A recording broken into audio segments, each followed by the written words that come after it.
So I'm here with Travis McClendon. Thank you for the owner, introduction. CEO, guide, outfitter, and I wanted to do this because I feel like Travis has a lot of knowledge about hunting, not just everything knowledge.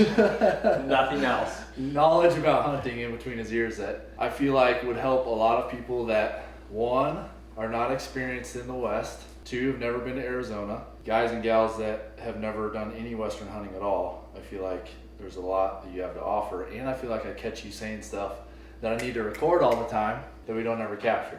So, Okay. Well, this is your moment. Are the cameras on? yeah. You can record it. All right, hit me with some questions. What do you got? Okay. So first, why don't you just give us a brief rundown, because I know you like talking about yourself, so I'm going to give you that opportunity now. I do. Give us How much a brief, time do we have? Just give me a brief rundown of your experience in here. Well, you see here, Mike, I've been... No, sorry. These three things, okay? Hunting, Okay. filming, and guiding. And then give me like your top 3 to 5 accolades that you're most proud of in hunting and guiding. Oh, I would, but I forgot what you said. What was the first three? Hunting? Hunting, filming, and guiding. Filming What and is guiding. your, Okay. give me your brief, you've been doing this for 30 years Let's keep it simple. plus, Okay. right? Yes. Give me your brief experience, when you started, why you started. Okay. Hunting, filming, and guiding. Got it. Okay. So hunting started when I was 10 years old, because that's the earliest you can hunt in Arizona. As long as you take your hunter safety course, you can start when you're 10. I killed my first whitetail, not eastern whitetail for all the guys back east, but Coues deer, and shot that when I was 10 years old and basically hooked. So I've been hunting since I was 10. I am now 28, and no, I'm 48, 58. 49, yeah, 58. pushing 50. So it's been a while. Been hunting a long time in Arizona and around the world. So that's been fun, been entertaining, and I just got into it with my dad. Me and my brother, a year apart, and I loved it. Got in, I was hooked. I mean, after we, you harvest your first deer, it was on. So we've been hunting ever since. And my dad, getting into the guiding thing, my dad started the guiding back in the 80s in Arizona, and that was right at the end of the 80s, as you may or may not know, but they started the governor's tag, which the governor's tag or commission tag is when they auction one tag off to the highest bidder, and you can harvest an elk, one elk, you have all year to hunt. And they also do one raffle tag, so for 20 bucks you could buy a raffle ticket, and if you win that, you get the same privileges all year, one elk, you get to hunt a year. So my dad started guiding on that, and my dad was really the pioneer to all this, John McClendon. He pioneered all of this when you're talking about big elk. I mean, my dad was always known as Big Elk, and he, harvested 400-inch bulls when nobody else was. And by doing that, he also took the camera out in the field. So in 1988 was the first video they ever made, and they produced, North Star Productions produced a DVD or VHS, if you're really old, that was bugling big bulls. That was the very first one. That was in 1988, and they shot a 412-inch bull, and that really launched it. And then as I got older, I just followed in my dad's footsteps. I started videoing because he was videoing. He'd hired me as a video guy. So back then you had the giant VCRs. It was like this big. The batteries and the tripod weighed probably as much as I did. So I think they hired me because it was free labor, and I would hike all that stuff around. And they knew you had horrible hunting skills, so like, we gotta get this guy a different Yes, let's get him behind the camera because he sure can't be behind the glass. So, explain to people why it's a big deal that your dad was filming Western hunts in 1988, and why that's different or extraordinary in the Western hunting realm.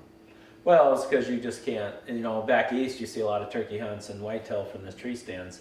The difference in Arizona and Nevada, most of the states, Utah, New Mexico, is because you don't get to go hunt every year. So what you do is, guiding is nice because you get to guide every year to guys who can't get drawn, because we are on a lottery system. And some of the tags, if you're looking at trophy tags, can take 20 plus years to draw. So when we're not hunting, we get to guide, and that fulfills that need of wanting to be out there. And then videoing those hunts was really unique, and he was really the pioneer, because back then you just didn't have a lot of video. You had to take these giant beta cams. They were like those old news cameras that you put on your shoulder and you walked around. And so him and Mike Whalen were the very first ones that started that, and they really kind of pioneered it all. So they were the first ones in Western hunting to be filming that kind of stuff, especially big bulls and big deer in Arizona. Yep. Yeah, and a lot of guys back east, and I get calls today, 25, 30 years later, oh, I've seen your dad's videos. I saw those videos and I'm still waiting to get drawn. And when I go, I'm going to go with you. So there's a lot of people out there that really have watched those videos. And, back then it was awesome because nobody was doing it. There wasn't as many hunters there as now. And the elk were a lot more callable and huntable. And the video was a lot better as far as the content. Nowadays you're just chasing them. So would you say that your dad is the reason that you are hunting and guiding and filming now? Probably, right? Well, it was just a passion that, absolutely. He introduced it to you, and absolutely. you took it from there and ran with it. Yeah, absolutely. And that was just, I went back to my hometown after my baseball career and said, Dad. Oh, by the way, hold on. Let's touch on that real quick. What was your baseball career? Because I don't think give me a bat real a lot quick. of guys I'll show you don't. my form. A lot. Where's my ball glove? Let's go. As horrible as he is at Pop-A-Shot at the arcade, he was a good baseball player. Okay, so just tell us real quick what was your baseball? I actually You wasn't. played minor league baseball. You're a catcher, right? Yeah, and that's sad. Had a brief career Sad. in the minor leagues. I played 7 or 8 Did years. you play Team USA or something? Too? I did play for the Olympic team. Went to Look at that. That's pretty Sydney, cool. Australia. Yeah. Should we talk about that for the next hour? I think we should. Yes, please. Tell me about your high No, school, college. I just played ball. I got drafted by the Cardinals, no big deal. Played minor league ball, got a AAA, couldn't break the bigs. My daughter was born, I quit and decided to get into full-time guiding and just kind of go that route. So my dad said, move back to town. If you move back to your hometown, I'll be partners. I'll partner, I'll give you half the company and let's go guide together. So we did that for 15 years. And then my dad, kind of old school, wanted to stay in where he was. And I was like, I want to move on, do some new things, new transitions. He didn't want to do it. So I said, hey, why don't I buy you out? It's getting that time. And he always said he would give me the company when it got to that time. And so for the last probably, 7, 8 years, he's been kind of working for me. And I'm just using everything he taught us, me and my brother, to go out and, I own Arizona Strip Guides, which, we've probably harvested more 200-inch deer than anybody in the state. And a lot of that has to do with what he's taught me. And we own Arizona Elk Outfitters, which was McClendon Sons Guide Service, so I changed the name. And we were able to go out and we've harvested probably more 400-inch bulls than anybody in the state. So we've been very blessed because of the, coattails that I've hung on to with my dad. Yeah, so tell me, I know we've asked your dad this in interviews too. Tell me like some of those governor's tags or bulls or deer that stand out to you, like top couple for each species.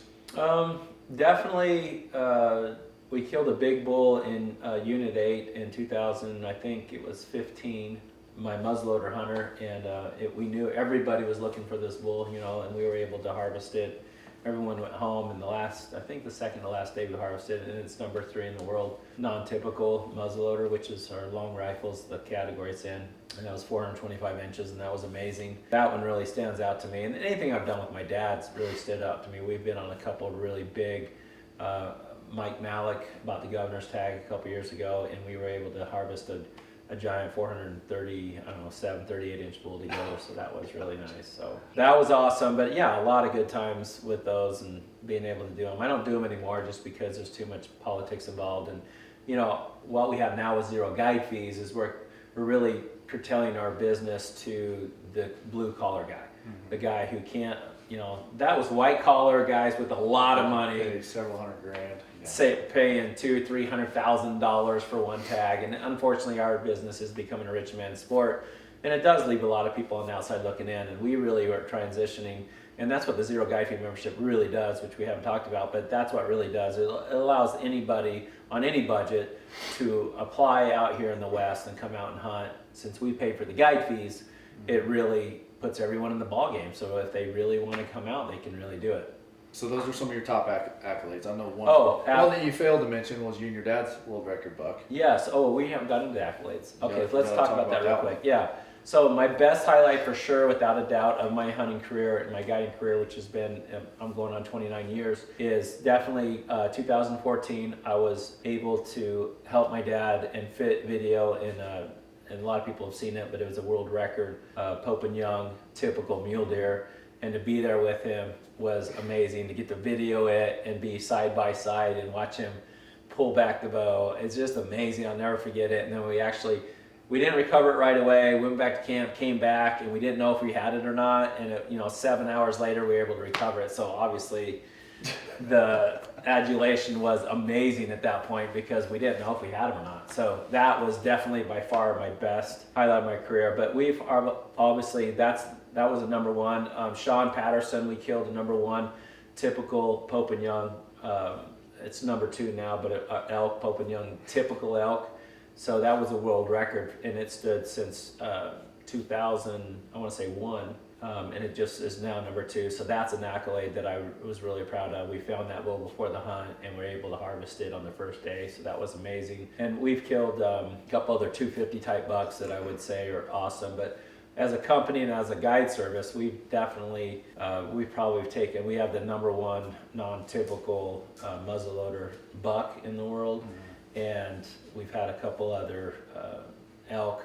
They're all in the top five. My dad killed another one that was in the top five when we first had it. So I don't know, 5 or 6 bulls and bucks that are all at the top in the world is accolade. In fact, we just harvested a bull 2 years ago with our company that's number 2 in the world now, typical muzzleloader. So we've had Arizona does it right, so the bulls are there and the bucks are there to harvest.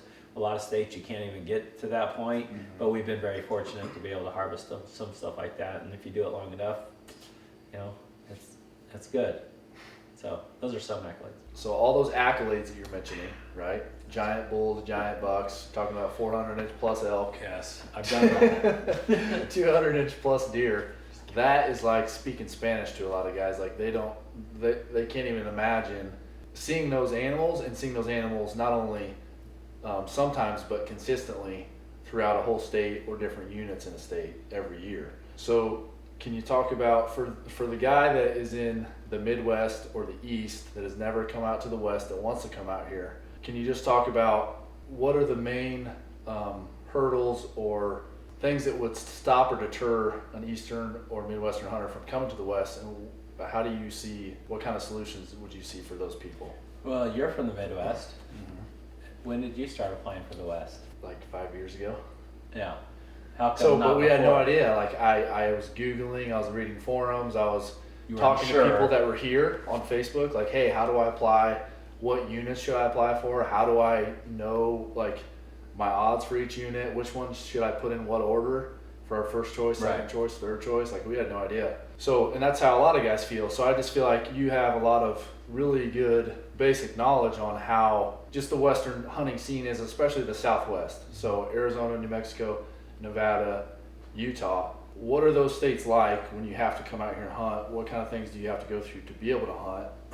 And then, like, things that you would think would be important to the Eastern or Midwestern hunter. Okay, I'll answer that, but That's I a lot, want to ask you a question though, because you've been videoing with me for about 2.5 years now, and you coming out to the West and being in Arizona was the first time you've been in Arizona and got to see the animal size. You probably always heard about it, but you firsthand got to see the elk and the deer that we chase, and so I want to ask your opinion on, like, from what you thought it was to what we've seen and been like. Anyways, when I'm done, we'll ask that question. But basically, to your point, so the big four in my mind are New Mexico, Arizona, Nevada, and Utah. Those are the trophy states. Those are the states that people want to come out and hunt. If you want trophy elk, sheep, antelope, deer, those are the states you're going to want to go in. They're all on a draw, and the reason they're big animals, they're big trophies, because it is hard to draw, and that's the only way it works. You can't have large animals that are old in age class with big antlers and give out the tags to everybody. And the more guys kill big stuff, the more guys want to apply, and the more guys want to apply, it's harder to draw. And you can't have it both ways. It can't be easy to draw in big animals. It doesn't work that way. Because if it's easy to draw, they'll wipe out all the big animals within a year, and it'll be below average like everywhere else you want to go. Colorado, Idaho, stuff like that. So you have to put it on a draw. You have to limit the tags. And that gives guys pause, because they're like, oh, I don't know if I want to wait 5 or 6, 10, 15 years, whatever it is. And also, I don't know how to apply. I don't know where to apply. I don't know when to apply. I don't know how the process works. I can't definitely afford a guide. And so they end up not doing any of it. Mm-hmm. So it kind of paralyzes them. And there's some good companies out there like Go Hunt that you can find out more information on. The problem I'm seeing is a lot of guys want to come out, but they still don't have a game plan of, like, okay, even if I drew the tag, I don't know the area. I don't know how to scout it. I'd have to bring my friends out. I have to come out. They still got to spend a lot of money. So a lot of guys are just not doing it, or they're just applying for bonus points. So backing up a little bit, so you have to buy a hunting license in all these 4 states. So let's go over tell me let's go through how expensive it is to hunt in the West, in a typical state around here, like between the tag and the license and the trip. And do you want to go over the fees? Just kind of a general idea of how expensive it is in some of these different states. How difficult it might be. So I'm going to talk in terms of New Mexico, Utah, Nevada, and Arizona. Arizona, out of those 4, is going to be the easiest one to draw, even though you've heard in articles and magazines that it's very difficult to draw. That's for the very highest units that everybody wants. There's a lot of other options that Arizona gives. You definitely can draw sooner rather than later in. 3 out of the 4 states offer bonus points. Those are different than preference points. Bonus points, or basically every time you apply and you don't get drawn, they give you a bonus point. A preference point, like say in Colorado, you got to have, if it's 18 points to draw that unit, you have to have 18 before you even have a chance. Arizona is different, so is Nevada and Utah. They have a bonus point system. So you do have a chance to draw in those states because they have random tags. And their bonus points, not to get into all that right now, but basically another name in the hat, right? So the more names you have, the more better chance you have of getting drawn. And you can, in fact, draw those with 0 points, 1 point, 2 point, 3 points. And a lot of guys don't know that. We've seen that happen. We've seen that happen a lot. First year guys, second year guys, Absolutely. third year guys that have drawn a ridiculous tag twice in 5 years. Exactly. Because they got a random tag. They got a low number, the bonus points help them to get drawn. And preference points, you have no chance, 0 chance until you get to that magic number. So that's the difference between bonus points and preference points. Each one of these states is going to charge you a hunting license. You have to buy the hunting license to apply. If we're talking in terms of Arizona, that's $160 for a non-resident hunting license. So let's just talk in terms of Arizona. $160 for a non-resident hunting license. You have to buy that to apply. Once you do apply, you pay $15 per species. So you're going to pay $15 for elk, deer, antelope, and sheep. And you can put in for the draws for each one of those, and that's it. And I feel like that's pretty affordable for. I think it's affordable compared to some states that you have to front the money and they refund it if you don't draw. Well, New Mexico does that very thing. So New Mexico, you do have to pay a hunting license of $65 and then also pay the tag fee up front. Elk is $755. Pay that up front. If you don't get drawn, they reimburse you back the money. Their sheep is $3,500. So that's a lot of money for a guy to write. But it's a double-edged sword if it's cheaper. Like Utah, it's $60 for a hunting license, only $10 to apply per species. Well, everybody does it, which increases your decreases your chances of drawing, and everybody does it because it's affordable. So now your competition goes way up. So it's a double-edged sword. It makes it affordable for a lot of guys, but then you're competing with a lot of guys too. So some guys like it, some guys don't. I like it because if you're a family of 10, like my brother has 10 kids, you're applying for all his hunting license. Yeah, and if you have to front that money, you won't do it. And the guy that has no kids, he's hoping that you don't do it, and he's hoping that you do have to pay tag fees because he doesn't have the competition. Yeah. So in terms of that, then the tag fees range anywhere from $600 to $1,200 in these states, and you don't pay that until you get drawn. So you can pay the $15 process fee the state charges. You can apply. If you get drawn, then they charge your card. And then that's it. So in terms of elk, it's $650 for Arizona, $160 for the hunting license, and $15 to apply.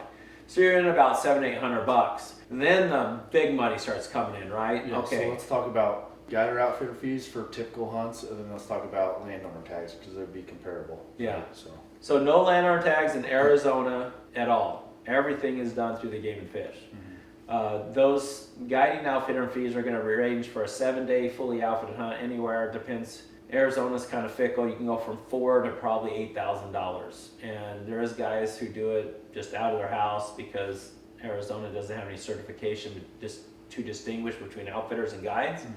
And so everybody guides out of their house, so they'll do it for cheaper. They might not do everything right, but they can do it. So you're looking, I charge a traditional guide fee. I charge $6,000 for 7 days right now, fully outfitted, and I charge around $9,000 for the 10-day package. So that's about what I charge.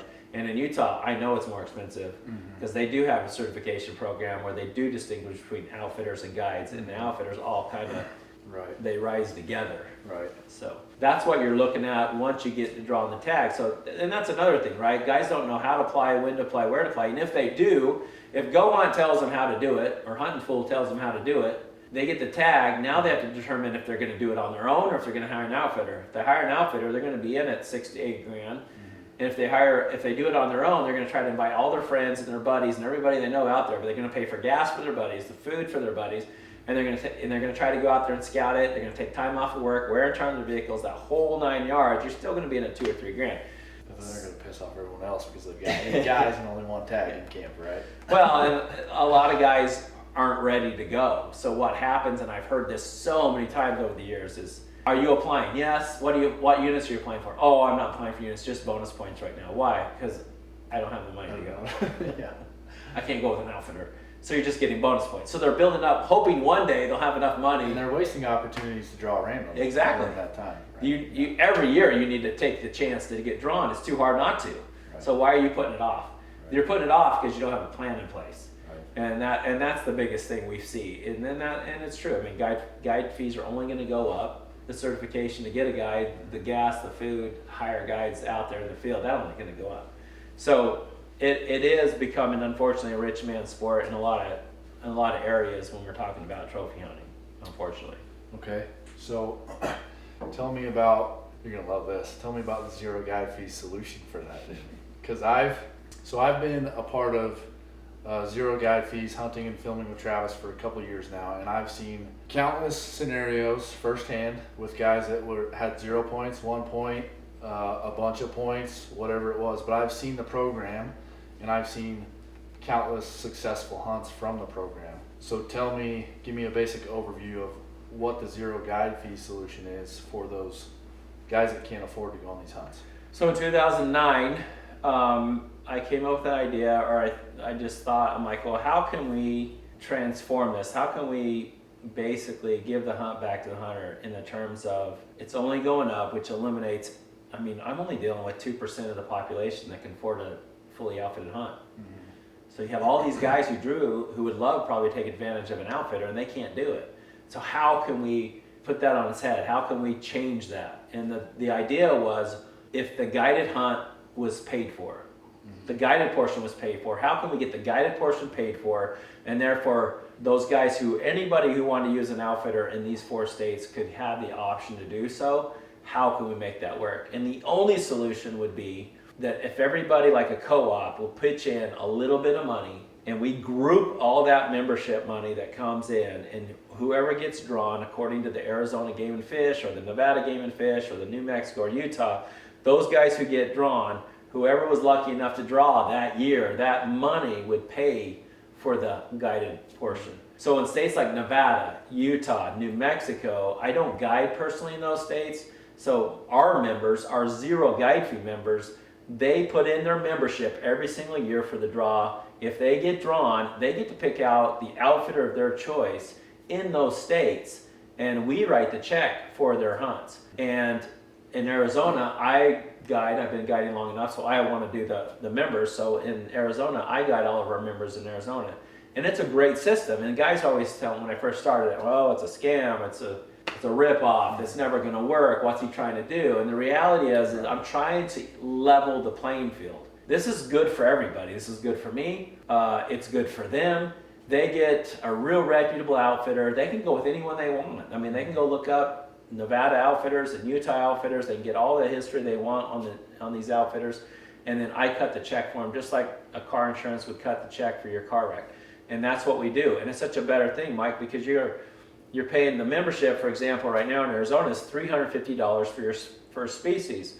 So $350 is 90 cents a day, which we feel is a very easy number for guys, for most people who want to go on an outfitted hunt can afford that. So they put in 90 cents a day, and when they get drawn, we'll pay for anywhere from a $5,000 to $10,000 hunt. The nice thing about it, the longer they're in the membership program, the more days we buy for them, up to 10 days. So they're getting more value out of that membership the longer they do it, because we know it could take long. And everybody's on a different path. So like, there's some guys who want to draw right away. They've never killed an elk or a deer before, and they're like, hey, I want to get drawn in the quickest amount of possible, and I want to hunt a respectable size animal. Right. And we try to do that.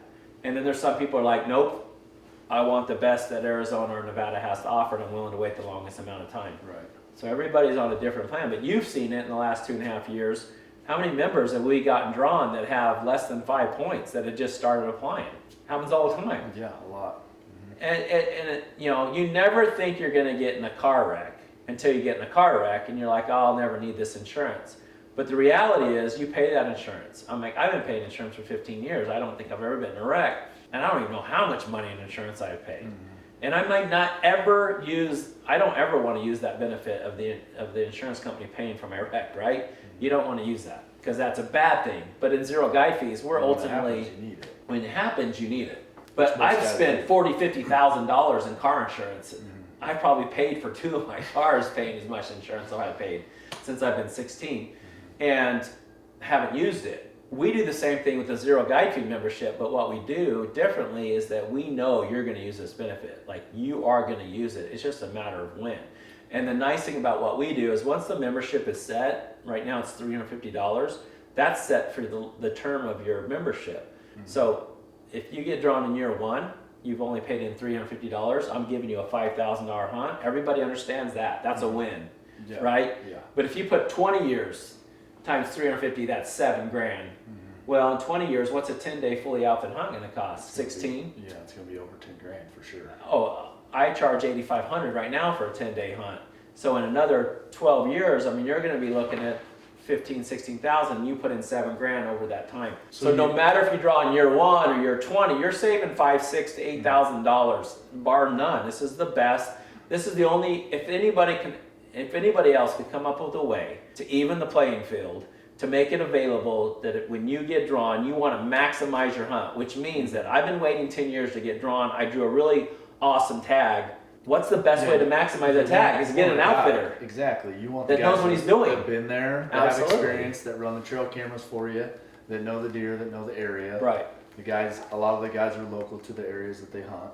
Absolutely. So it's super valuable. And it's very valuable at 90 cents a day. That's a good price point where we feel that everybody can evolve. That really levels the playing field. Anybody who wants to take advantage of that can. And that's why the zero guide fees for the last 5 years have been really powerful, really effective. And a lot of guys are jumping on board with it because once they get past the idea of like, this is new, I don't understand it. But we've done it how many times? We just went over $1 million paying out total guide fees. Yeah, worth of guide fees. Yeah. So it works. I think where guys get the initial scammy sense is they just see zero guide fees and they're like, zero no matter what, right? Like, yeah, that's not possible.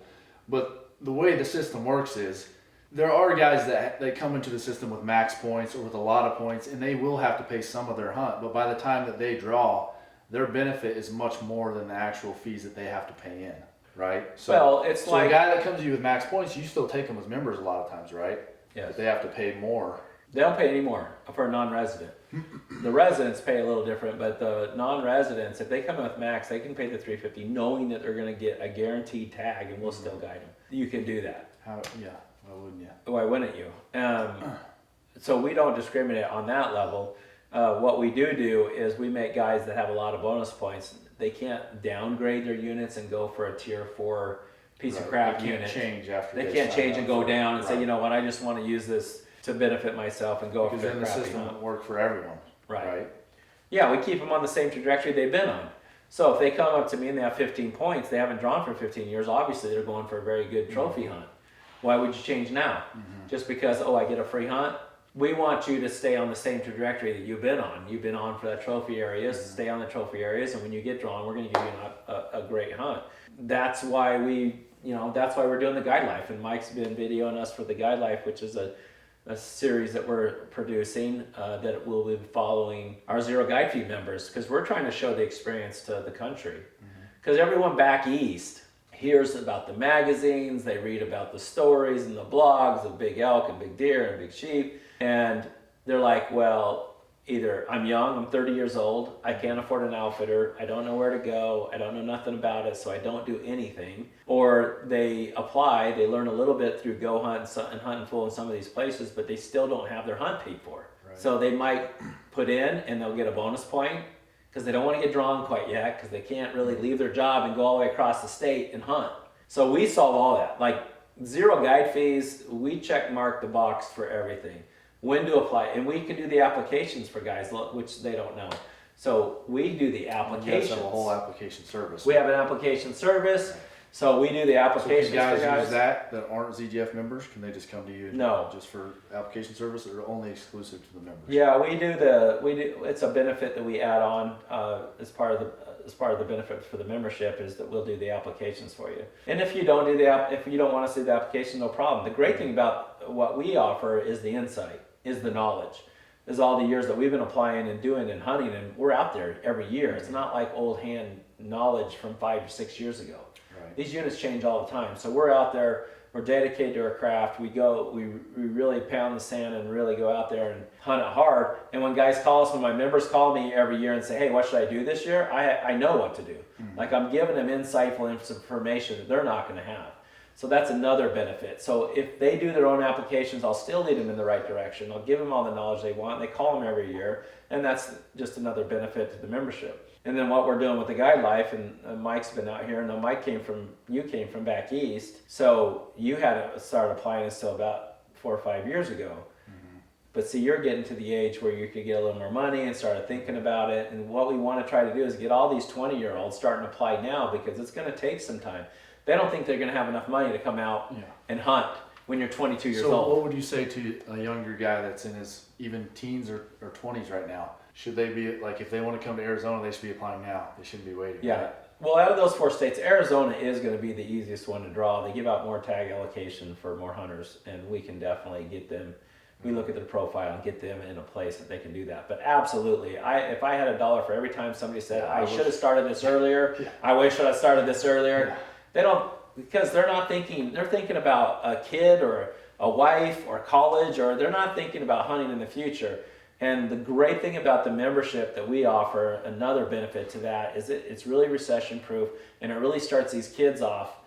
I know $350 can be tough, but as they get a job and as they get more of that $350, that pays for their hunt. So when they do get 30, 35 years old and they get drawn, man, what a great benefit they're going to have, that I'm going to write the check for their hunt, and they're just going to be able to go out there and they don't have to worry about telling the wife, hey, I need 10 grand to go on this hunt. Mm-hmm. And she says, no, we have 3 kids and you're not allowed to go, and pay for that. And that's ultimately where it gets to. But guys don't think about that until they get into their mid-30s. And they start thinking about, like, ooh, I have enough money to actually go hunt now, so I'm going to start looking around. And then they realize, oh, I need 15 years to go flying? Dang, I should have started this 15 years ago. This costs me 10 grand if I do draw? Yeah, exactly. So with the Guide Life, we've started the Guide Life a couple years ago together, and you've been there videoing and doing all that. So what we're trying to tell is a story, the experience of the Guide Life, like, and the real members. Yeah, like this guy right here. People. What was his name? Nate. So Nate is this guy right here holding this awesome buck up. We went and videoed his hunt. He drew with, like, he was a 1 year, 2 year member, and he drew, and we got to video his hunt and did the whole sequence, and we'll make a nice episode out of it. Yeah. And he didn't pay anything. I mean, 2 year membership. And I think that deer taped out right at 200? No, it was 207. 207, yeah. So 207, and it had a broken point on it too. And he was able to come out. He's only 20. He was like 16. Oh, 16 years old. His dad got him signed up. Yeah. And that's the beauty about this whole thing. And so the Guide Life is just us going out, showing the experience, hoping that somebody back east, just like you in the Midwest, is sitting there going, wait a second. They paid for his guide fees, and all he had to do is pay 90 cents a day, and in return, they would pay for his guide fees. And some guys are like, well, that's just a savings plan. I'm like, no. It's better than savings plan. If you went into Cabela's and you grabbed $6,000 worth of merchandise off of their shelves, and you went up to the front, and you told them, I want to put this on layaway. And they looked at you and said, you know what? We'll do one better for you. Not only will we put it on layaway, but we're going to take 80% off of everything. You would be like, I'm going to go get more stuff, right? They want to do that. They would lose business. But that's what Zero Guide Fees does. Zero Guide Fees at $350, it's like a layaway, possibly. You could draw in year 1, or it might take you 15 years.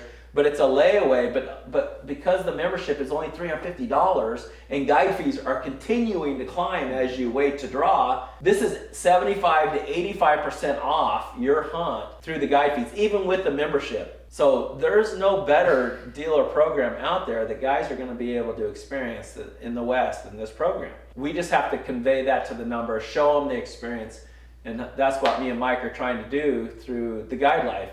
So somebody on the couch will be looking like, wow, He got his hunt paid for. They did the applications for him. They got a reputable outfitter, and all he had to do was pay 90 cents a day. That's something I can do.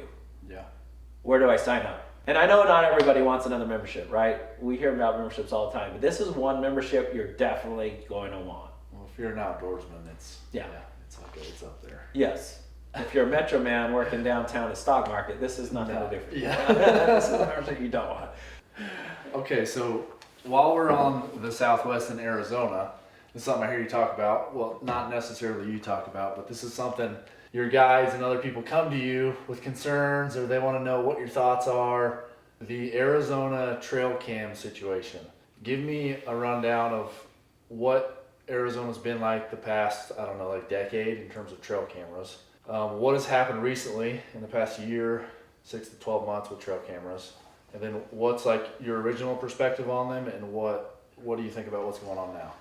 So trail cameras started getting obviously popular 15 years ago or whatever, and it's been fine up until now. I know Nevada's banned them, Utah banned them this last year, and Nevada banned them, and Nevada has a certain time of season that you can put on them, but you got to take them down. They have the ability, from what I understand, they have the ability to seize all the cameras, and Arizona's a little different. So Arizona votes, their commission on the game and fish just voted yesterday to ban all the cameras moving forward in 2022. The problem with their ban is they do it under the Fair Chase Act, so they're saying the cameras are not fair chase. Whether you want an argument with that or not, and I don't know where I stand on this. I mean, on one hand, I've heard you talk about this before this ban came up, right? That your kind of perspective before was, I don't really know. Maybe it's okay if they go away. Like, you don't, So give me your thoughts. Well, okay, so my negatives and positives. So anyway, let me see. I'm leading up to why I'm probably more on banning them. I don't like government in our business more, but I'm not sure that was a right that we had, because it's new technology that came in, and people want to say, well, the government wants to come pull stuff out. I don't know about that. All I know is that cameras cost me a lot of money to set up. We have a couple hundred of them. We set them up. You've seen our setups. We spend thousands of dollars replacing cameras, SD cards, locks, batteries, checking them.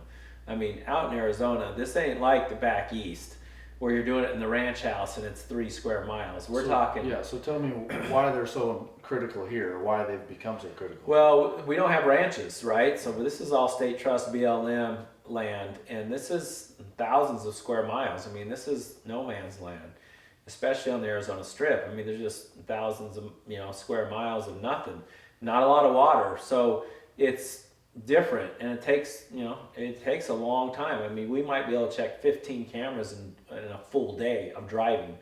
We'll do 2,000 miles on a weekend to check cameras. So this is totally different than what the guys back in the Midwest are doing. And we'll check them all, and it costs me thousands of dollars to run them, which I'm willing to run them because my competition also runs them, and I think it's fair to my clients that we're up to date on whatever's legal to do to give them the best hunt. A lot of these guys have been waiting 20 years, and we want to give them the best hunt. We want to kill some big elk and big deer. So we'll put up the cameras just like everybody else does. They voted yesterday to ban all the cameras. The problem is they don't have the authority to take the cameras down unless they can prove that it's being used in the aid of taking of game. They have to prove that. Okay, I didn't know that. If they can't prove that, then anybody can have a camera up, and they don't have the authority to pull it down. So here's my dilemma. Is my competition going to hire some guy like Nate, the camera guy behind the camera over here, and have him go out and set up all the cameras? And he's not hunting. He's not the outfit. And they're not going to be able to prove, but he can meet with my competition down the street and show them all the pictures. Or are they paying the bird watcher that's got the... Yes. There's bird watchers with cameras, cattle watchers, ranchers, dog watchers, whatever. It doesn't matter what you call it. So the problem is enforcement, and like how are we regulating this? Like they're not going to be able to. Who's going to be That's the problem. Doing the oversight? Right. If somebody really wants to circumvent the law, which there are guys that will be, they're going to hire some bird watcher to set up all those cameras and then meet me at McDonald's at 3 o'clock sharp and make sure you're not followed. And then like here, they give them the SD card and like, there's the pictures, they hand them a wad of cash and they get the pictures. Why somebody like us who's not going to set up cameras because it's not legal now, Right. we're not going to get best tips on where the big bucks are, which is fine, except for me as an outfitter, I want to book clients, kill big bucks to repeat business. Right.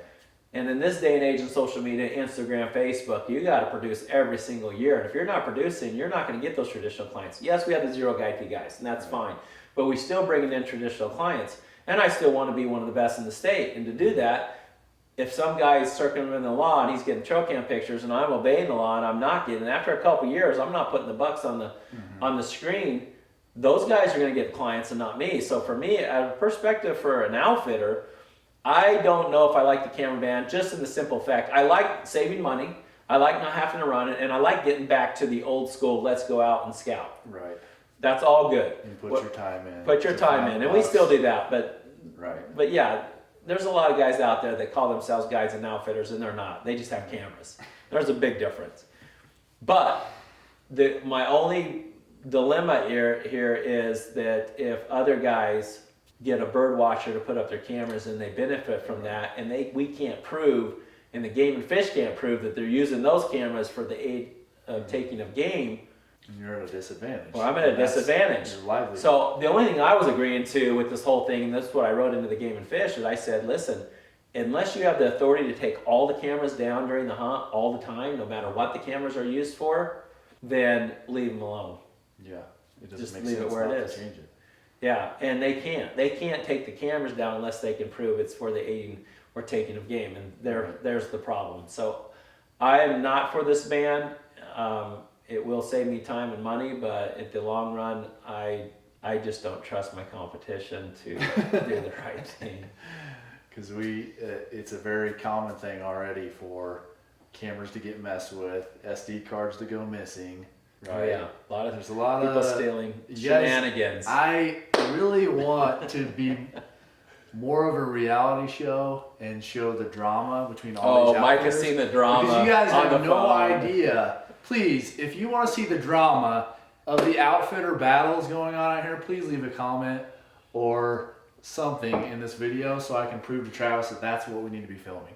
Because it's like a bunch of sorority girls fighting over all these deer in Arizona. It's ridiculous. Yeah, so it's true. I've seen it firsthand. It's true. He's videoed many conversations and. But there's money involved, right? conversations. There's big money in some of this stuff involved, right? Yeah. So that's why the cheating, that's a big deal. Yeah. These These guys are buying the governor tag. They're paying $300,000 for one guy to go out there and find one deer that's worth $300,000. You think he's got some pressure on him? He's got pressure. If there's some other cameras on the water hole, you better believe that they're going to be missing SD cards. Yes, he doesn't want you to know about it. Right. And he's pressured into putting up cameras when he probably shouldn't be. Right. He's pressured into hiring that bird watcher to set up cameras because this guy wants a $300,000 deer and he's paying a lot of money. He's getting a finder's fee. He's getting a finder's fee. Right. You guys don't know that. Yeah. That's your take on what's going on. So I want to get this part is, I've heard you talk about this, a potential solution. I think it's a brilliant idea that probably no one has brought up or thought about with the game and fish. So give us your solution that you mentioned to me the past few days for the trail camera deal. There's a company called Scout to Hunt, and what they do is they set up trail cameras themselves all over, and those cameras get set up by them. And then what they do is they don't give you the exact locations. You can buy a subscription, and that subscription will show you trail cam pictures in that area. Now they don't tell you this specific area, but you can get them in that state, in that unit, and then you can buy a subscription and they post up the cameras. My idea was to be like, why doesn't the Game and Fish hire a contractor like Scout to Hunt, bid it out, whoever wins the contract, they go set up. They're the only legitimate legal company to set up cameras in the field. You'd have one camera on one water hole. They would post all the pictures up to their internet. You would buy the subscription, and everybody that wanted to view those pictures would have the ability to do so. And to top it off, the subscriptions would pay back to the wildlife and the Game and Fish, Right. to the outdoorsmen. Right. Game and Fish would take a portion. Yeah. They would pay one contractor to manage it all. They would oversee it, right? Right. And then a portion of that would go back to conservation efforts Exactly. in Arizona. Exactly, and then the other portion And it will would go stack them save up. that all the outfitters involved in money. Yep. They're not paying for all the cameras, the guys to check them, et cetera, et cetera. The And then you want to batteries. have 15 cameras on one water hole. Mm-hmm. You want to have all these guys complaining about it. You'd have one legitimate camera that was legal to be there, and that would be it. They would be the ones checking them. They would be the one posting the pictures. And they do that right now. They do that all over Utah. They're already up and running. They're a complete camera. I think that solves everything. All the complaints. So what's the complaints in Arizona? All these cameras there's too many cameras on one water hole, right? Okay, so Right. that goes away. Guys Guys are cheating. That goes away. I can't afford cameras, and it's not fair because everyone else has cameras and I don't have them. That goes away because for $25 a month subscription, they can get the pictures. So everyone pays the money. Part of that goes to conservation. They can get the pictures. So every argument that you have, there's no more infighting. Yeah. Where's the argument? And then they could say, well, it's not fair chase. Well, it is fair chase because you don't know where that camera came from in that specific water hole.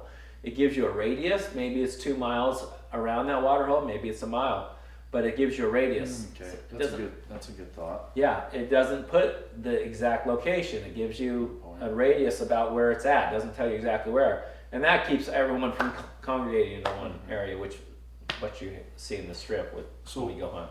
Are there any potential hurdles or issues that you see with that at all? Like the things that why would the Game and Fish not use that solution if that was presented to them? I don't know, and they have been presented with that. I don't know why they wouldn't use it.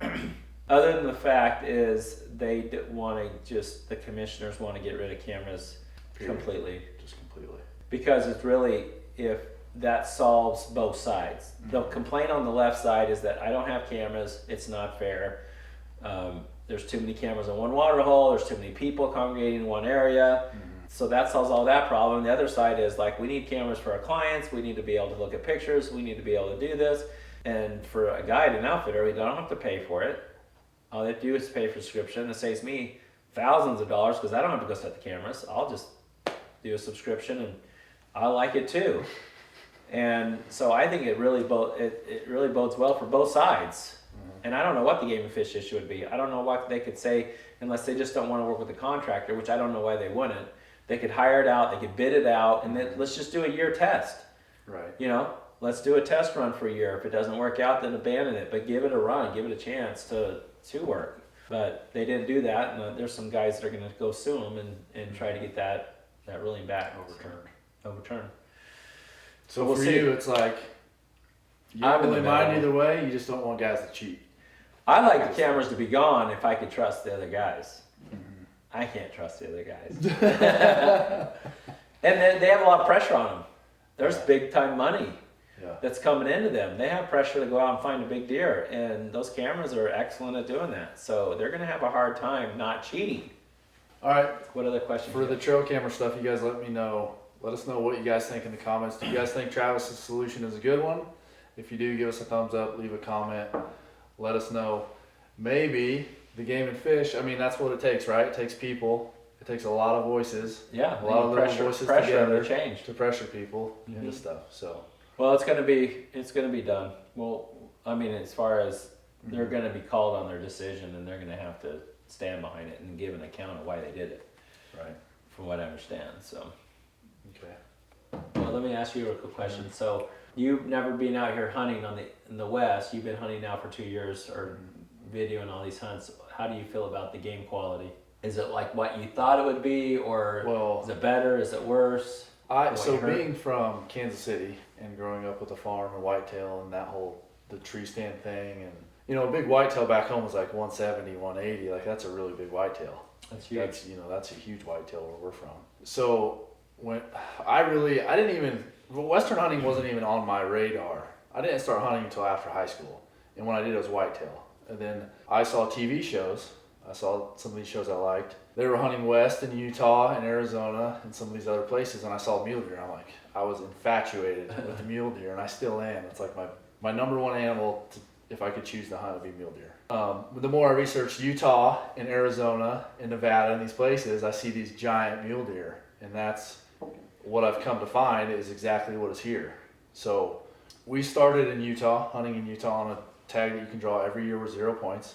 You know, so it's easy to draw, and there's not the quality that there is here on the strip or some of these other places, but we've been able to find really good deer every year in that unit and been really lucky. So that kind of got me hooked, and then when I met you, you're talking all this smack at the trade show, like, oh, I've killed all these 400-inch bulls, my dad's John McClendon, you know, blah, blah, blah. I'm like, yeah, whatever, we'll see. And then what, we get here the first year, first hunt.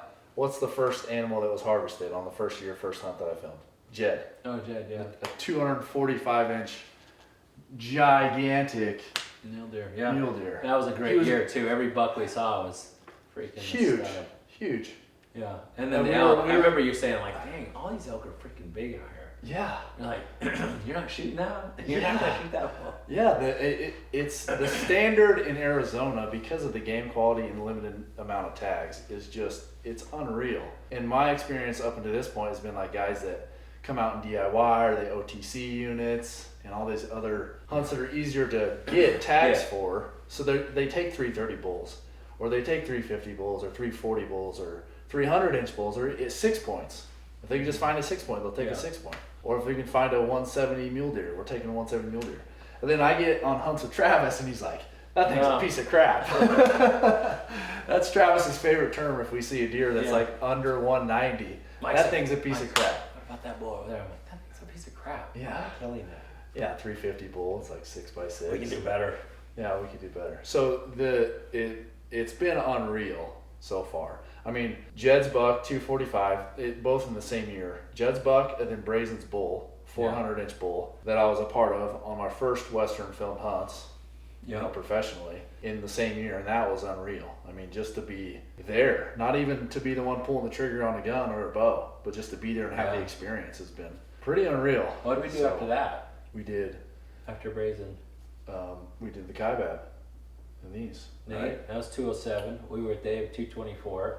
Yeah, Braden's buck and his buck, and then there was a ton of other bucks in camp. They weren't all that 200 year? plus, Okay. but there was I'm losing track of the girl that her husband worked for you, guided for you. The girl that shot one was almost 200. Kaibab. We took pictures. Oh yeah. No, that was 212. Yeah. Yeah. So I mean, and what did I immediately? I'm like, I got to put in for these units. Yeah. So I started putting in for the Kaibab, the strip, some of the elk hunts. So. And then you missed. Yes, and this is why. Perfect example. This is why you have somebody else do your applications. Mike's like, I gotta get my deer application. I'm like, yes, you need to get your deer application in. So he texts me, hey, I missed the deer application deadline. Oh my God. Can I get points now? I'm like, nope, you missed it. So in Arizona, if you put in for 5 straight years without missing, they give you an extra point. I just ruined that. He just ruined that. Now he's got to go another 5 years. Oh my gosh. And I'm trying, what I was hoping for is that I could draw the Kaibab archery in 5 or 6 years. And you now, could. It's Now, be 7 to 8 now. Now it'll be a little longer. But you can draw them random.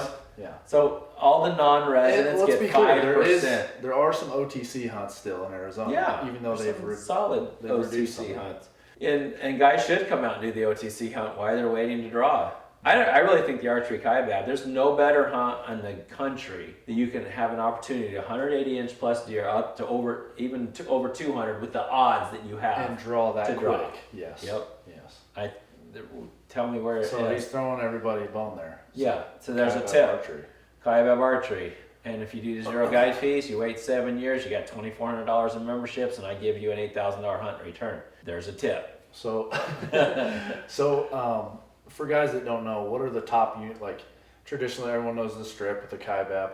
What would be like the top elk units? Maybe not the easiest to draw, but what are the top ones right now, like in terms of elk quality, the biggest bulls in Arizona? 23, 9, 10, 1, and 3 3C. So there's a lot. They're all pretty good quality. Those are really good. Yeah. Yeah. So when the weather's right in 20 years Arizona to draw those? As a but resident? everyone has to understand that they do any tag allocation for any unit. When you look at it, 5% always goes to non-resident in the random. So there's always exceptions to the rule. If I say average of 15 years, there's guys who draw 21. Always the random. There's always the random. Right. But the other 5% go to guys with the highest number of bonus points who've been applying for that specific unit. So if you had 15 points and you put in for unit 9 and you were the highest number of bonus point to put in for that was 15 and nobody else was hired, you would set max. You would set max for that specific hunt in that unit, and then it would go down from there. So the max for that unit can change, and also 5% goes to the max and 5% goes to the random. So you always have a chance to draw in Arizona, which is the nice thing. In Nevada, Utah, and New Mexico, they all have landowner tags that you can buy. The problem with them, they're very expensive. Mm-hmm. And we're talking about keeping this a non-rich man sport. They're as expensive That's as the guide problem. fees. They're, even if you need want a to, guide, then it's and the double. quality is not as good as Arizona. Like you're talking a landowner tag in New Mexico on a muzzleloader hunt, you're paying $12 grand, 5 days. Guided hunt, $12,000 for that landowner tag. And if you got 12 grand, then you can go do it. And the quality is not going to be as good as Arizona, but you don't have to get drawn either. So that's really what you're looking for. If you can write a check for 12 grand, great. If you can't, zero guide fees is the way to do that. It's the only way to do it. I mean, where else can you? I mean, that's why they're getting, you know, for 200-inch deer down in Mexico is $15,000. Once again, rich man sport. I mean, that's a lot of money for some middle class guy to throw out there. Right now, zero guide fees is operating with Utah, Nevada, New Mexico, and Arizona. What's the outlook for other states that you'll be potentially offering memberships in? Oh, I don't know. You might do Wyoming, Montana. We might. We're thinking about doing a Grand Slam package, which will be any bighorn sheep in 9 different states. If you get drawn for any of those 9 different states, we would buy your outfitter fee. So that could be coming up. Colorado could be another. We really want to hone in probably for the next couple years. We're adding in New Mexico, a lot of guys don't know, but in New Mexico on the elk, you can put in with an outfitter and get double your odds through the outfitters pool. Yes. So we're going to be doing that with a specific outfitter, and through the membership, Your members can get the membership can get benefit. double their odds. Now that will be an added to cover the cost. There has to be an added fee on top of the $350 if you want to be in the guides draw. But the guides draw gives you a better chance. Yeah. In Nevada, they have a guides draw for mule deer, so you could put in for a guides draw in mule deer, and once again the membership will go up. But hey, your odds double, and so your chance of getting drawn gets better. And we've got to be able to raise that a little bit to cover. You know, this only works. We got to have enough membership money to pay for those hunts. So if it's easier to draw and more guys draw, we got more money to pay for those hunts. So the membership will go up specifically on those guided hunts. But we are adding that next year. So next year you'll be able to put in with an outfitter in Nevada for the mule deer and increase your odds double. Same thing with New Mexico. Nevada has landowner tags, but there are not many of them. They're super expensive. So everything's always going to increase. It's really because you got to have money to hunt nowadays, and the only thing to combat that is really doing a co-op through the zero guide fee membership program, and that's what it's the sum of all the memberships paying for those guys who get drawn. You know, you might be paying for someone's hunt for 5 or 6 years, maybe 10 years, but you know what? You're going to get drawn, and that membership's going to be paying for your hunt one day. Right. And that will happen. I mean, it's the way it's set up through these states and the game and fish, it'll happen. And that's the beautiful thing about the program. So just got to stick with it. You got to sign up. You got to commit to it. You got to put a plan in place. If you plan to fail, you fail to plan. If you fail to plan, you plan to fail. Is that what it is? This next segment is going to be called Trash Talk with Travis McClendon. It's just like, whatever you said about planning, it sucked. I'm taking Okay, over. so let's trash talk for a minute. Okay, next segment is going to be called Trash Talk with Travis. We should have a segment like that. I like that. Okay, so there are some other programs that do what you do, right? With zero guide fees, kind of. So tell me about. But they're losers. Tell me about what the sequence of events there was, how those came about, and what were your thoughts? My thoughts are not good. Right? Because there's some other ones, right? And so that's going to happen. But tell me. So there's one guy, I got to say, I've never told this on the camera before, and I don't know if you're going to be posting this. But I might have told you this, but I thought of this idea. I created this website, told everybody, I blasted it out, zero guide fees, and everyone was like, especially all the outfitters in Arizona, they were like, you're an idiot. You're not doing that. What are you talking about? So they got on my website and they're looking through it. Well, what's funny is one of them got on there. He filled out all of the information, which he did it on an alias name. He did it on somebody else's name. What he failed is what I did is I collected his social security number and his birthday. When he does that, it goes to the Game and Fish office. It scrapes all his information and scrapes his profile and brings it to my dashboard. So as soon as it did that, it told me his real name and who it was. And I'm like, interesting. So he says, somebody's been fishing on my website here, wondering what I was doing. Well, now he has, should I say the name? Another company that's He's got a company he does. identical. Oh, it's identical. It's so identical that I told you when he started it, you should have Trademark. done a copyright infringement. I called the lawyer and he's like, you can't It's copyright memberships. Yeah, but the name of the company is so closely. And with copyright stuff, as far as last time I researched it, the rule is if it's easily confusable or indistinguishable from the other name, I should get them. And it's in the same industry. Yeah. Right. You're targeting the same customers. Well, there's a claim there. Zero hunt fees and zero outfit fees. It's really close to zero guide fees. Yeah, there's a few other programs out there. There's two. To be clear, there's 2 with 0 in the name. So to be clear, who was first? To copy me? No, to do it. Oh, the originator? Yeah. No. Well, what's funny is I kept a copy of his receipt, and when he filled it out, so there's no debate on who started this, because he went in there and did it, and then the date's on there. So there's no debate. Like, no, I'm the originator. I thought of this. And, it took me 4 years to make sure when you start promising hunts to people that you're going to pay for them, and it could be 5, 10, 15, 20 years down the road. Risk. You don't take that lightly. Yeah. You don't go around saying, no, I'm going to pay you $7,000 for your hunt and not have a plan in place to freaking be able to do that.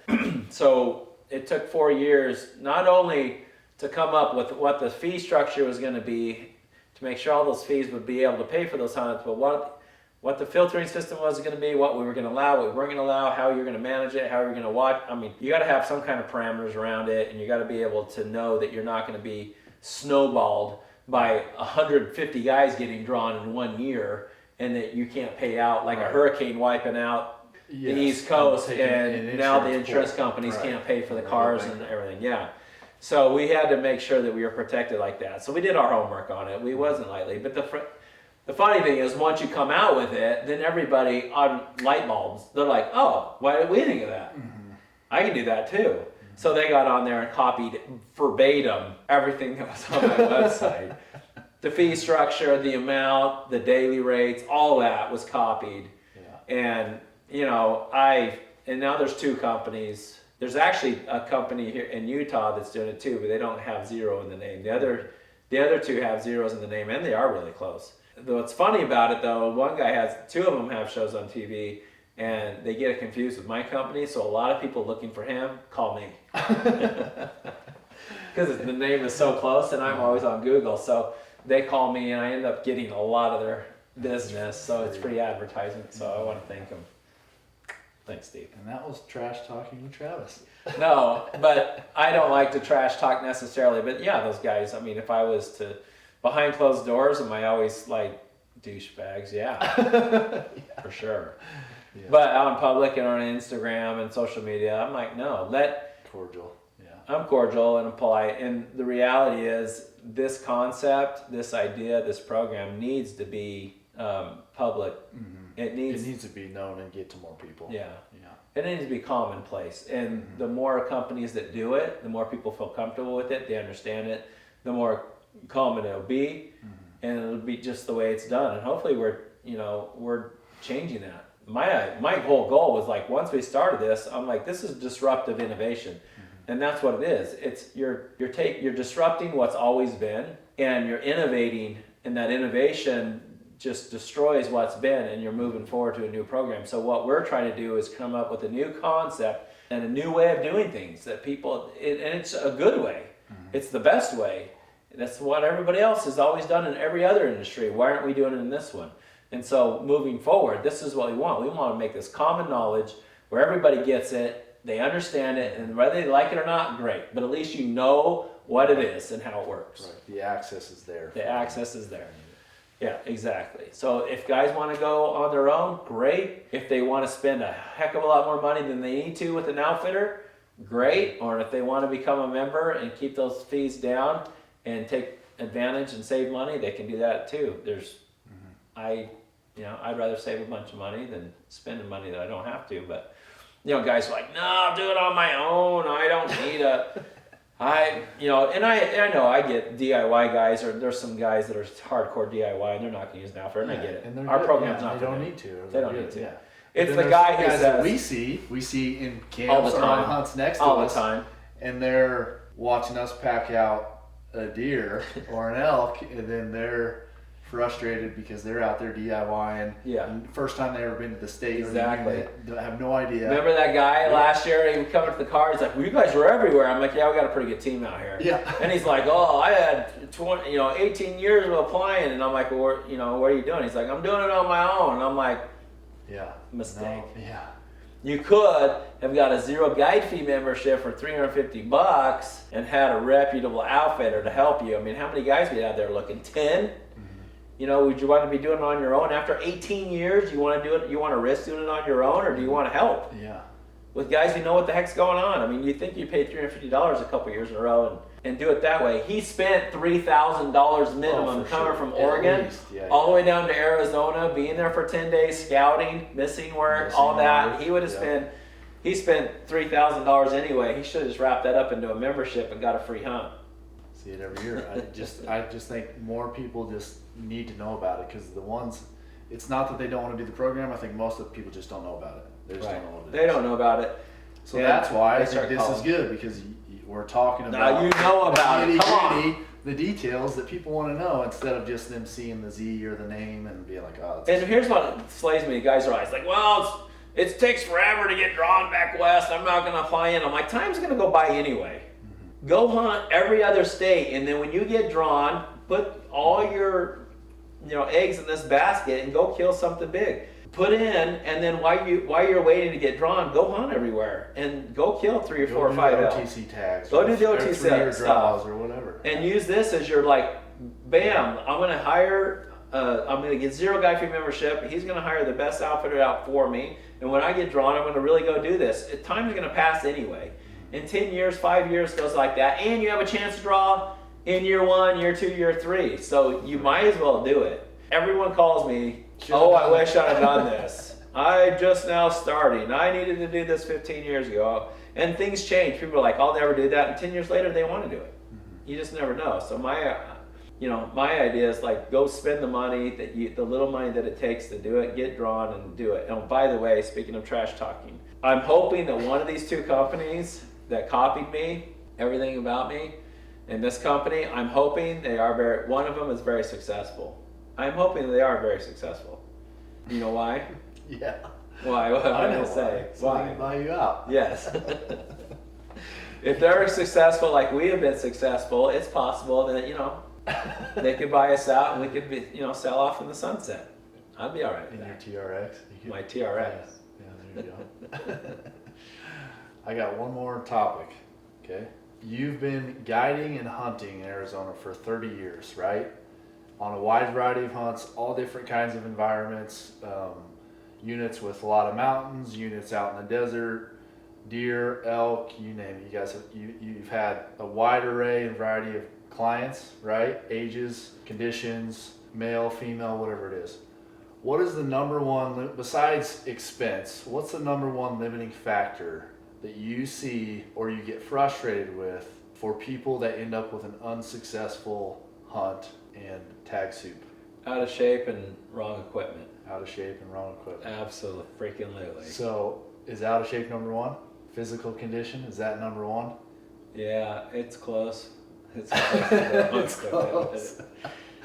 Because I've heard a lot of good stories, and I've seen some of these clients firsthand that whether it's an injury or whether they're just out of shape or whatever it is, right? Physical condition is a huge part of your ability to do your job with your clients, right?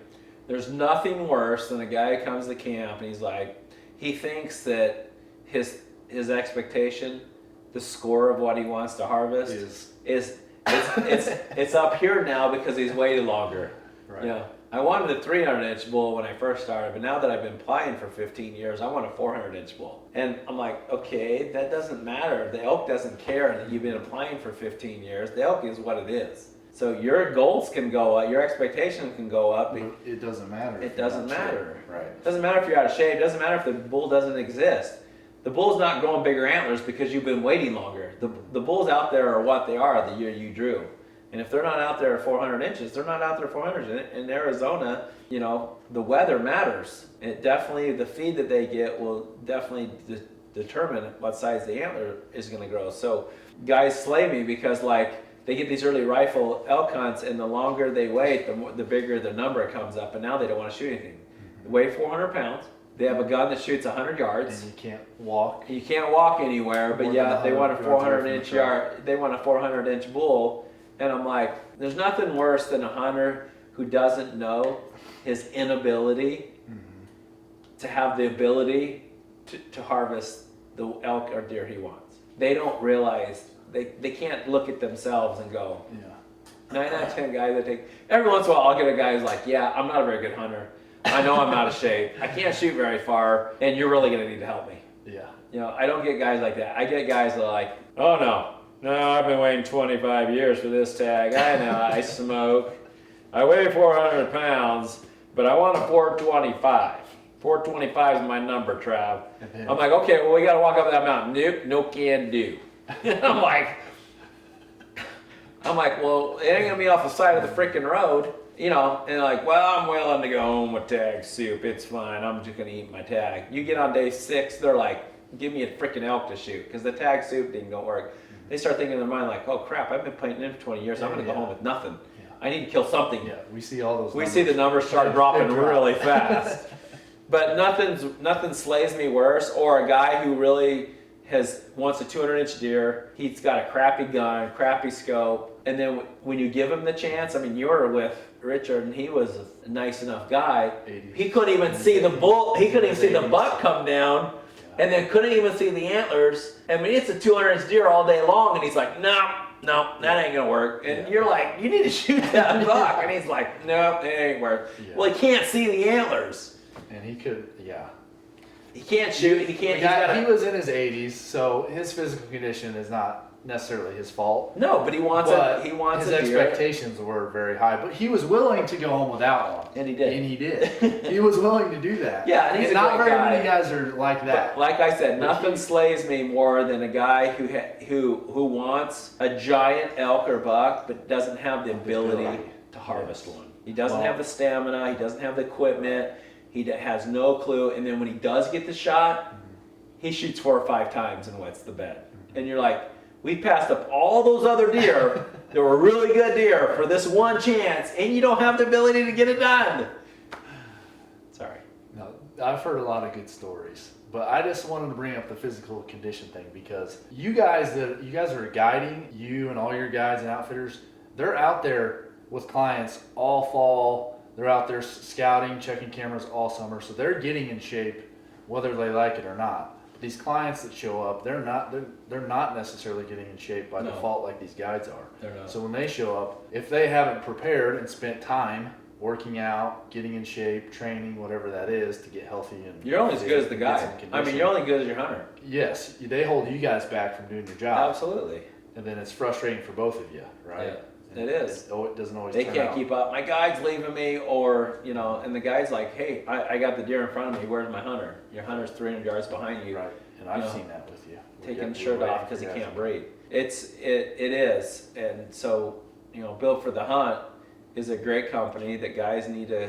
And guys will ask me sometimes, what's my training need to be? Where to shape? I have guys tell me all the time, "Oh, I'm going to get in shape by the time I get out there on this hunt." Do they? No, they don't. Yeah. Some guys do. Most guys don't. And the guys that are serious, they'll be like, "Hey, what's my regiment? What's my training? What do I need to do to be out there and be ready to take advantage of this?" And Built for the Hunt's a great source for that because they can go to the website and they can look at all the packages. They can get primed and ready and start getting in shape, getting all the proteins, the vitamins, everything they need to come out and maximize their hunts. The guide can't do it for them. the guy can put them in position, but they ultimately have to get it done. And we are held back. You're 100% right. We are held back more times than not because of the conditions or not because of the elk or the deer aren't there. It's because the guy doesn't, or the hunter's not there. And the hunter's not there because he's out of freaking shape. That happens all the time. So get in shape. And I hate to imagine how built many, for the hunt is a way to get there. I would hate to imagine how many 200-inch deer or 400-inch bulls or trophy caliber animals have been missed out on because of what you just talked about. Well, you were there with Casey. You know, Casey wasn't great. I mean, he was better than most. But, you know, chasing that deer up the hill, getting to the top of the hill, I had that deer 35, 40 yards just staring at me. If I had a bow in my hand, I would have shot him, but I'm looking back and Casey's not anywhere to be found. It happens a lot. It plays a big factor. I mean, we're not on the Colorado Rockies, but it does play a factor when you're chasing these elk and they're going 3 miles and laying down. They're going up and they graze faster than you can run. It's not flat. So it's this and this and this and this, and they go back there and they shut up, and you got to be in shape to keep up with them. And, you know, I think a lot of these guys see magazine stories and social media and see all these big elk killed, and then they want to come out and do it, and they don't have the ability to do it. It just, a lot of guys have been waiting, a lot of guys are older, and they got bum knees or bum ankles, or they're just older, they don't have the shape to keep up with them, and they expect you to do it, but you are really only as good as your hunter out there, and you're limited to what you can do. So that is probably the number one factor. Faulty equipment is probably the number 2 factor, but definitely not being in shape is one of the biggest pet peeves that I deal with. You guys that are watching this, like, I've seen, you know, Travis did a great job explaining zero guide fees. For those people that are interested in finding out more about zero guide fees or the Guide Life show, where can they, just really quickly, where can they go to find that stuff? So we have the guidelivetv.com, guidelivetv.com, and the first episode will be airing August 20th of this year, 2021. So go subscribe on YouTube. Our goal is to get this to the nation, and the best way to do that is through the Outdoorsman and Sportsman channel and YouTube. So we'll be starting on YouTube. So go subscribe on there. We will be doing 4 or 5 episodes leading up to next February, which is the elk deadline in Arizona, and for the membership sign up. So that'll be 2022 February. So we'll be doing 4 or 5 episodes leading up to that. And that'll start August 20th. And then if you want to sign up for the membership or know more about it, go to zeroguidefees.com, zeroguidefees.com. And that'll get you some good info. And then they can always contact us, and I'll definitely call you personally and talk to you and walk you through the process. Yeah, I hear you on phone calls every day. The clients or people just random people calling you, asking you questions. Mike's living with me now. It's sad.